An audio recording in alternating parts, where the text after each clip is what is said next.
Hi, Amber Benson here, and today I want to talk about what is it that makes a great trading strategy. And of course, when you're going to trade, you need to have a strategy. You don't just go in and just start trading. So you want to have a great strategy. So I'm going to talk today about what it is that you should be looking for to make sure that you've got a great strategy. Okay, let's get right into it. What is it that makes a great trading strategy? There are several things you need to consider. One is, does it have clear rules? Is it easy to use? Is it accurate? Is it robust? Does it make money over time? Of course, we need that.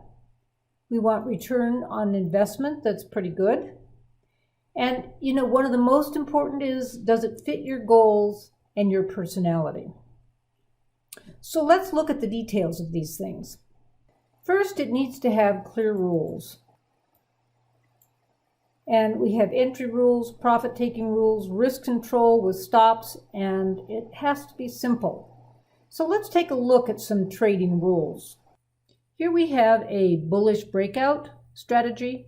And the first thing we're going to do is mark the high and low of the first 60 minutes of trading. And these two lines will create the initial range. And we're going to enter at market order immediately after a range breakout candle closes. So when a candle closes, it jumps outside of that initial range. The profit target will be the size of the complete breakout candle. At the same time, place a stop loss at the size of the breakout candle. And there's some examples here. If the candle after the breakout candle, the entry candle, engulfs the breakout candle in the opposite direction, exit the trade immediately. This could happen multiple times a day. Avoid trade times between these two times. This strategy is to be used until 4 p.m. So let's see if this has clear rules. Does it have entry rules? Yes, indeed. Enter at market immediately after the range breakout candle closes. Profit-taking rule. Yes, we have a profit target right here. Risk control with stops. Yes, we have a stop loss here. And is it simple? Yes, very simple. And I did leave out some of the intricacies of figuring out this range and what a breakout candle actually will be. But look, it's very simple. So this is a good strategy with clear rules. Here we have another strategy, and here are the specifications for a strategy with using the CCI and the Bollinger Bands. This one is a long-only strategy, and there are 4 buys. Not all entries are always triggered. And the initial signal is activated when the CCI closes below -100 on any bar. So entry 1, when CCI crosses above the CCI average. Entry 2, when CCI crosses above -100. Entry 3, when CCI rises to between -50 and 0. And entry 4, when CCI crosses above 0. And all of the signals are activated anytime during the bar using intrabar order generation. Here we have the negative slope rule, and no signal is triggered if the CCI average slope is less than -0.7. And here's some description of that. The Bollinger Bandwidth rule. If the Bollinger Bandwidth is less than 0.03, there's no buy signal.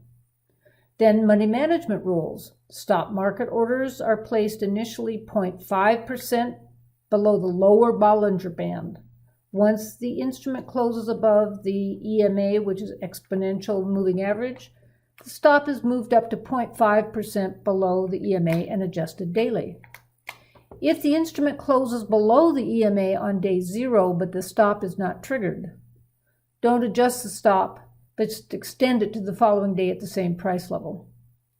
And 50% of the position is to be sold if the CCI closes above 150 on day 0, on entry day, and then declines on day 1 based on bar intraday. So let's see if these are clear rules. Does it have entry rules? You bet. Here there are these 4 different entries. Does it have profit-taking rules? Not exactly. I mean, we're not saying we will take profit when it gets to a certain place, but we do have stops that go up, and we will take our profit when the price comes back down to one of these stops. Do we have risk control? Yes, indeed, we have these stops and they get moved. Is it simple? Well, definitely not as simple as the previous one, right? More complicated, several entries, a number of reasons we couldn't take the trade, so we don't take those entries, and then we keep moving these stops around and taking part of the profit off. So not as simple. And every time you have something that's a little bit more complicated, there are all sorts of reasons that it could have errors. But still, this is a good strategy. Now let's talk about ease of use. Your strategy needs to be easy for you to use, or it won't work very well for you. So a couple things we can look at is it automated? Can it be automated? And do you even want to use it in an automated fashion? You don't want to spend too much time calculating your entries. You could spend hours trying to figure out if you should get into a trade or not. You don't want to do that. Is it easy to backtest? And there's lots of reasons to backtest and some pitfalls you want to avoid in backtesting. So we were going to look at each of these now. Here we have a strategy running on the ESE Mini on a 30-minute bar. And there's an indicator here that puts a little plus every time it looks as though we're going to have a reverse to the upside, or a plus if we think we're going to have a reverse to the downside. And we have a strategy based on this indicator, and it automatically takes trades. So it went long with 2 contracts here, and the first one was a false signal, so it stopped out. And then it went long here, 2 contracts, and got a nice profit. The strategy does take a profit after we've gone a certain number of points. And then it only trades during the daytime. It does not trade at night. So again, it went long here with 2 contracts and took a little bit smaller profit. Now this is a nice automated strategy. You don't have to think about whether this bar has done the right thing for you to take the entry. It just automatically will send orders out for you. It automatically will place the profit targets. It automatically places a stop loss, and you can just sit and watch it go. And if you trust your strategy and have watched it in simulated trading, this is a really easy way to trade. But suppose you're not running TradeStation and you're not automated, or you're not using some automated strategy. You're going to have to calculate your entries by hand, and you don't want to spend too much time doing that. Now I want to show you a workspace that someone sent me about how they decide whether or not to enter a trade. And these are the things that he checks before he enters any trade. Here's the date and the hour. It's the symbol. He trades a number of different symbols. And I don't even know, close PR, these signal or big bar near upper, lower, bar finish higher than lower, spike or divergence, CCI reverse and CCI average flattening, total points, indicator, a bunch of different things that he looks at. And he trades a number of different symbols. So if he looks like he's going to get into a trade, he goes and he checks all these things. You can do that. You want to make sure that you don't spend so much time doing this that you go, oh, I just can't, I don't have time, I've got a job, and I'm not really interested in spending that much time doing it. Or you can be so fascinated with it that you love doing this sort of thing, but it's something to consider about whether you want to be doing this kind of trading or not. So the other thing for ease of use is it easy to backtest? And if you're doing stuff by hand, you still have to figure out trades that would have happened in the past, and that can be quite time consuming. Again, if you're using TradeStation or some other platform that can allow you to do some backtesting and some optimizing, this turns out to be an easy thing to do. Let's take a look at the strategy we were just looking at a moment before, that when this little plus shows up, that it goes ahead and takes a long, or a red one, it takes a short, and it's getting out here at the end of the day because this is only for day trading. And I currently have 12 months of data on this chart, and the back testing looks like this. This is the equity curve line. It lost a little bit here for a while, but then it went on up, and over trading 2 contracts over the year, it made $18,000, and that's not including commissions and slippage. But let's say we looked at the settings and we said, I don't like a 4.5 stop loss for whatever reason. Let's change that and see what that does for the results. So I'm going to format the strategy, and I'm going to go down to the stop points, and I'm going to put 2.0 in here. I'm going to say, I just don't want to have that big a stop. What will that do to the trading in the past? Well, it still is making money, but we do have some bigger swings here, and it only made $16,000. But this is the kind of information you can get from your back testing, and this is what you want, because trading forward, we have to always say trading forward might not be like how it worked in the past. But if you look in the past and you say, wow, this didn't do that well, that really helps you out in knowing whether your strategy is likely to be good going forward. So we want to have clear rules. We want to have ease of use. Now, let's see, we want to make sure that it really is accurate, right? We need to take account of slippage and commissions. We need to make sure that the back testing shows possible trades, not impossible trades, and we'll talk about that. And we want forward trading to be just like the back testing. Sometimes you can make a strategy that trading forward behaves differently than the back testing, and you don't want that either. So let's go into the details of this. So here is the strategy we've just been looking at, the one that takes the bigger bar reverse. And it made $18,000 over 12 months. And we're going to look at more details of that later on. But let's just say, okay, we need to make sure we're taking care of commissions and slippage. What happens if we do that? So I'm going to format the strategies. I'm going to go to properties for all. And I'm going to say commissions are 2.5 per share contract. And I'm going to have some slippage, I know, and I might even get 1 tick of slippage on either side of the trade. So I'm going to say per share contract 12.5. That would give me 1 tick of slippage on both sides. And if I now say okay, and okay, and now we want to look at the strategy performance report. Now it doesn't look so great, does it? This is very important. If you're back testing and you're looking at your strategy, you need to make sure you're paying attention to commission and slippage.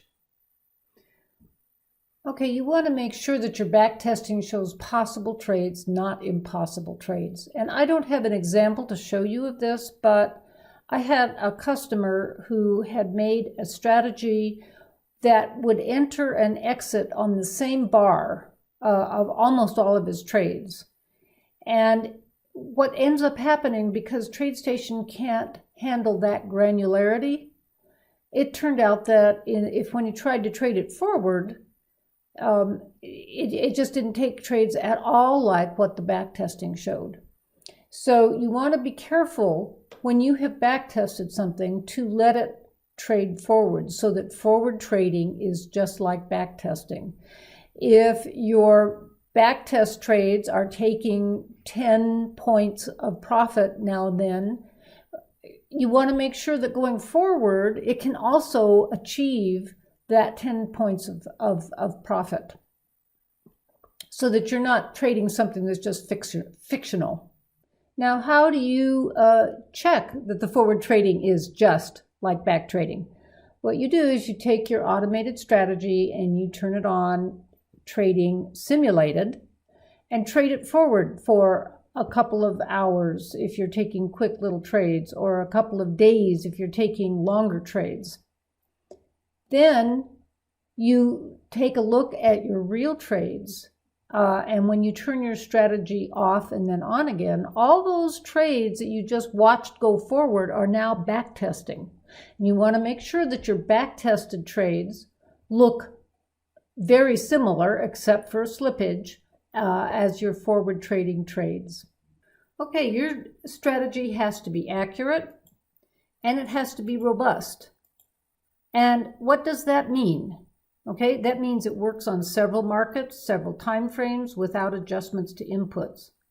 When you have a strategy that you can just put on a chart and it works pretty well without optimizing and without changing the inputs on several time frames, several markets, that's really awesome. You have a robust strategy. You want to make sure it works well over a time period that the market stops and starts at the same price. And we're going to talk about that. You want to make sure it's not over optimized. So let me talk about working on several markets, several time frames without adjustments to inputs. Okay, here we have the strategy that is based on the CCI and the Bollinger Bands that we talked about early on in this recording. And it is very robust. You apply it without any changes to a number of different symbols and a number of different time frames, and it does pretty darn well. So here it is on Google, and you can see that over a year's time, it's done quite well. Here it is on gold, again over a year, and again, it's done quite well. Here it is on the E-mini oil, 60-minute bars over 11 months, and you can see that it's done, again, quite well. So this is an example of a robust strategy. It doesn't work well on every symbol, but so many that we know that this is really a robust strategy. We also want the strategy to work well over a time period where the market starts and stops at the same price. So like oil in early December 2015 was at about $51 a barrel. And today it's at about $50 to $51 per barrel. It's gone up, it's gone down, it's gone sideways in between that time.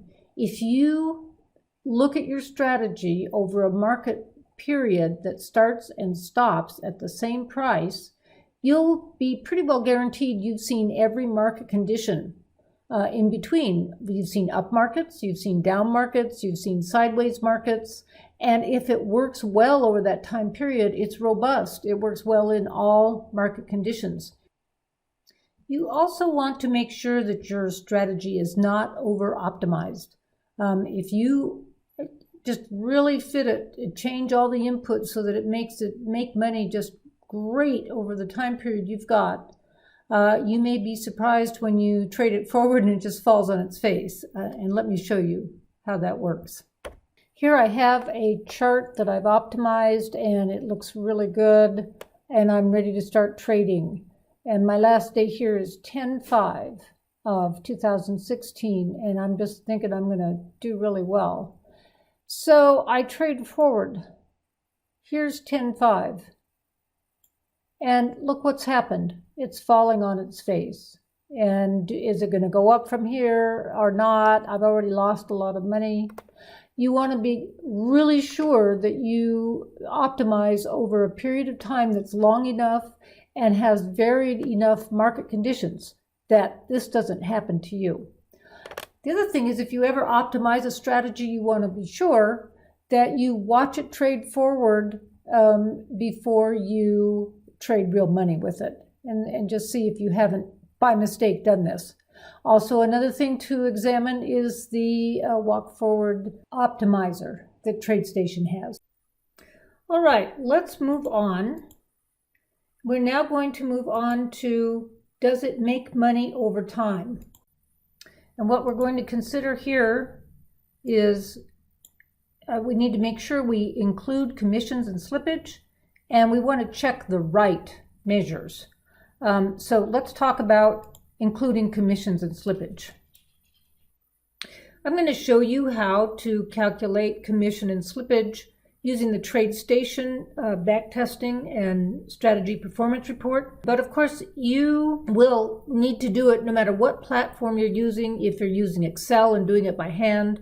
But I'm just showing you this way so that you can see what I'm talking about. Here we have the ESE Mini 500 tick chart. I have 3 weeks on it.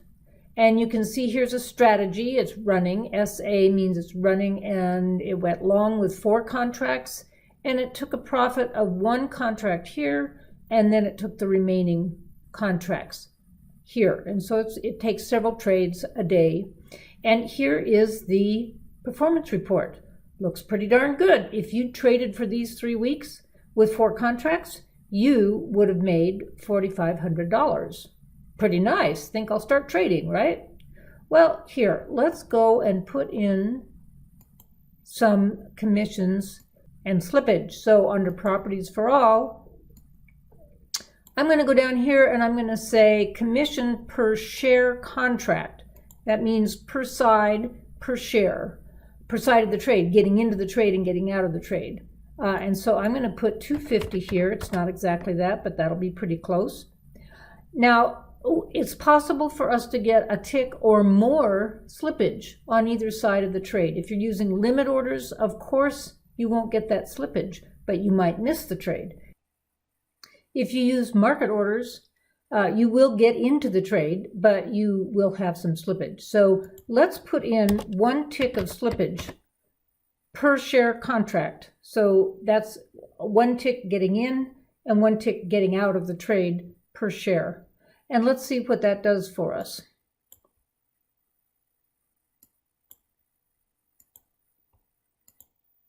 It's recalculating.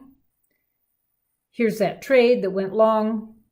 But look what happens now. Now we're down $4,000. Now do we want to go ahead and start trading this strategy? No. So, you know, those commissions, those slippage on this particular strategy with these particular trades, just ate up all our profit and more. So you do need to be very careful about checking out commission and slippage. Now, the other thing that you want to check out on your back testing on your strategies is you want to check the right measures. Let's look at the percentage of winning trades, and let's look at the average trade profit. So far, we've only looked at the equity curve line in our strategy performance report, showing what our net profit is over time.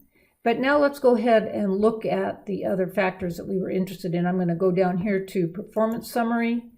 And the average trade net profit is $55.71. Now, notice that this is the average trade on all the contracts that you're trading. So in this case, this particular strategy trades with 4 contracts. And so you have to understand that this is 55.71 cents average net profit on 4 contracts. Another number we can look at is the percent profitable.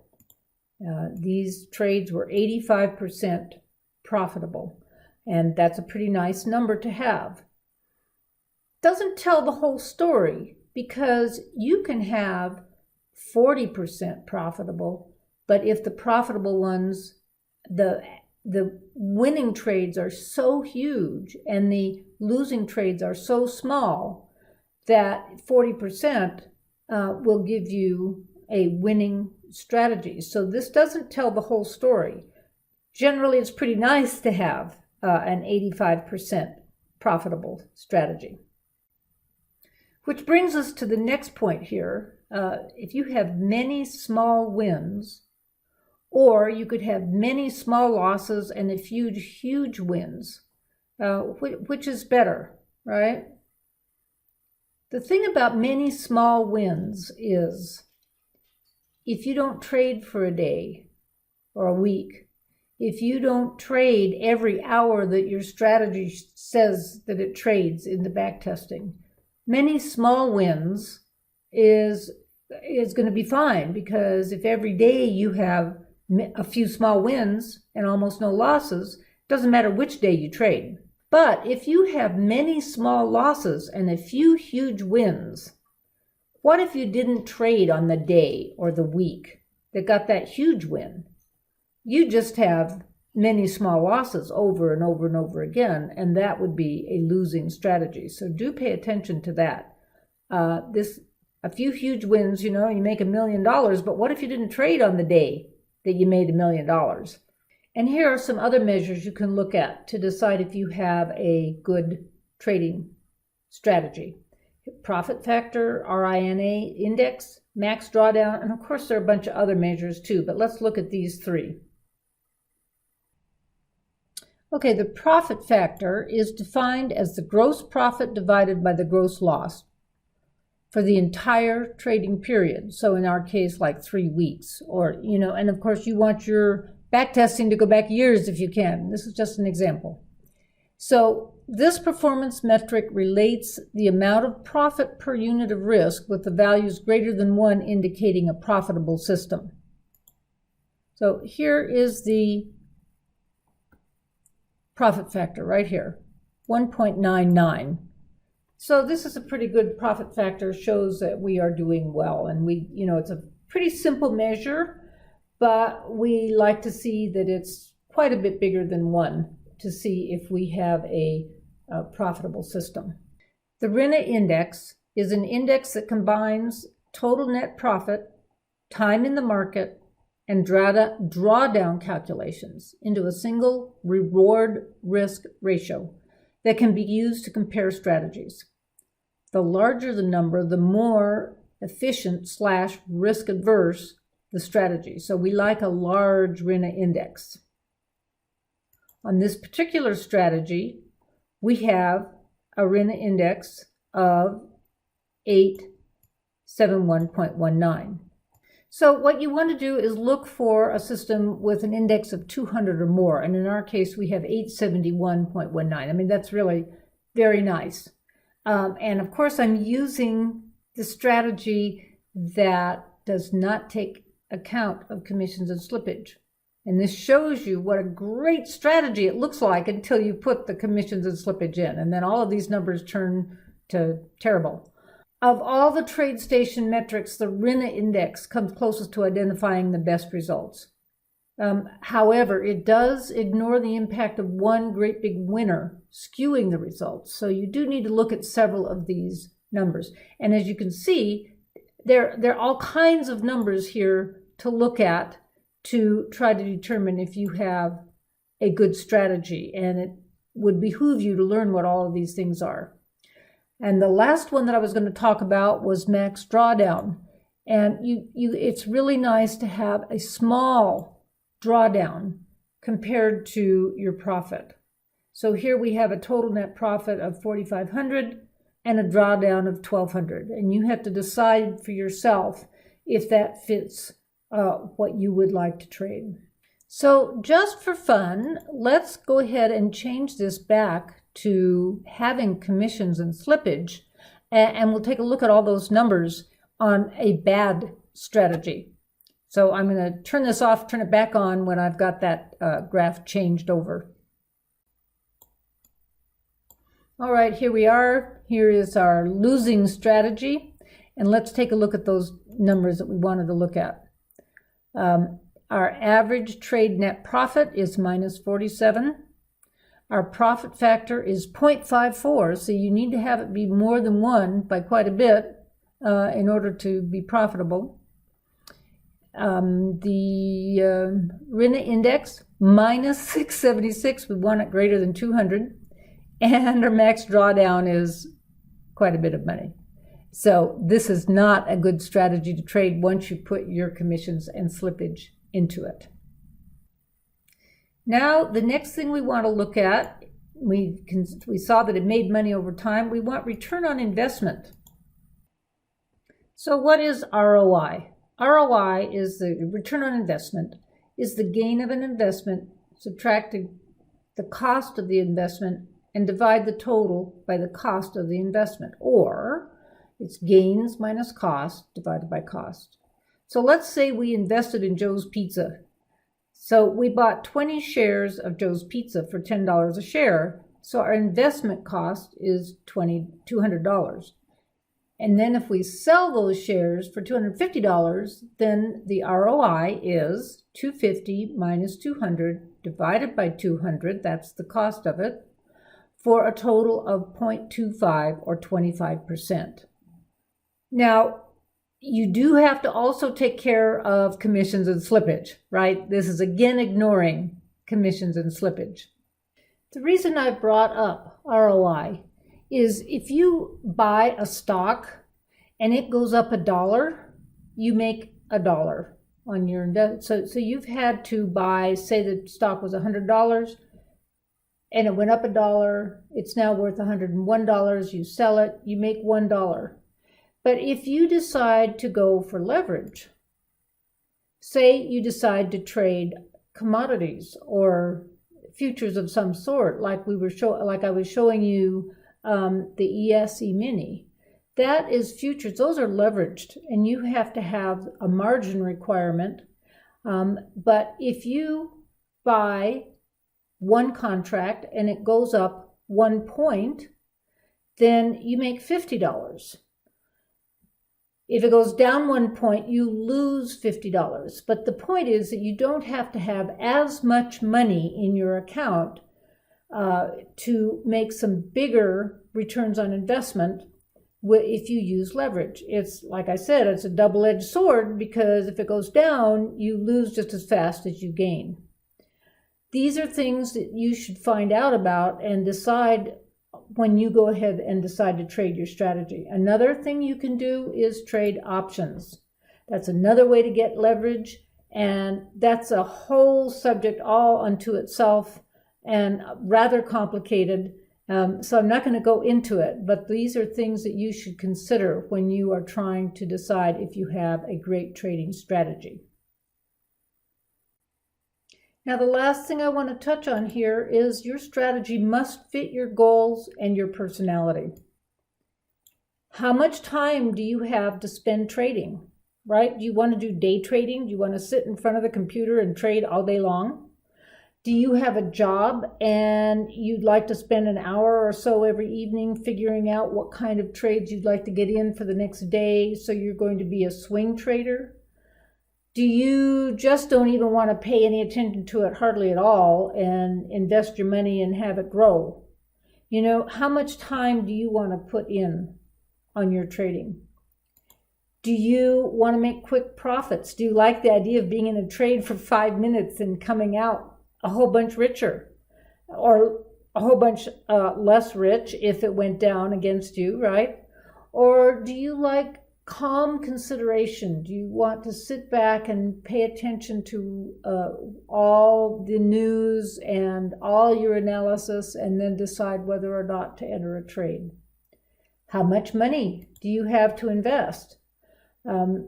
A lot of times people want to be day traders and all they have is $5,000, and I can guarantee you, if you've never done any trading and all you have is $5,000, pretty soon you're going to have $0. Learning to trade is just like anything else. There's a tuition to learn how to do it. If you want to be a doctor or a lawyer, you have to learn how to do it. It costs you money to do that, and same with trading, as it does, you don't always end up winning right away. So how much money do you have to invest? And this is even most important. Does it please you? Do you like the way it trades? Does it fit your personality? So let's recap a little bit. What makes a great trading strategy? You have to have clear rules, ease of use, accurate, robust. It has to make money over time. Of course it does. You need good return on your investment. And most importantly, it has to fit your goals and your personality. So I hope this has been helpful. And if you'd like, you can click the link below and come visit my website and use the contact page on that website if you would like to ask me any more questions.